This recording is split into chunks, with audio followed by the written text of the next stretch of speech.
Mga delikado sa tanang trabaho idol. Ning kantilado.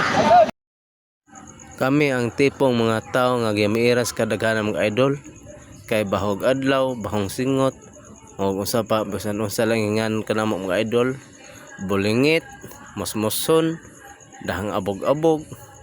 Kami mga idol kay gumikan sa kamubo sa among mga grado, wa mi gika-eskwelahan, maunahay padpad kami sa kontraksyon. Pero dako kay mig-ambag aning ekonomiya mga idol. Kami taga pabarog sa inyong mga building, eskwelahan, mga opisina. Hinoon wala mi mga grado mga idol, ang importante marangal ang mga trabaho. Mga delikado sa tanang trabaho idol. Ning kantilado. Katigyo pa ita dol. Nakikinabuhi na mo dol. Ha? Oh, tanawag ubos dol. O gusto ka deadlining ubos dol. O sikat dol. Habog kayo ni dol. Ang trabaho na mo dol. Piki kayo dol. Anir tama ng video dol. Salamat. Wala ipakita aga mo ang mga trabaho diri dol. Gusto ka lalim dol. Dili lalim dol.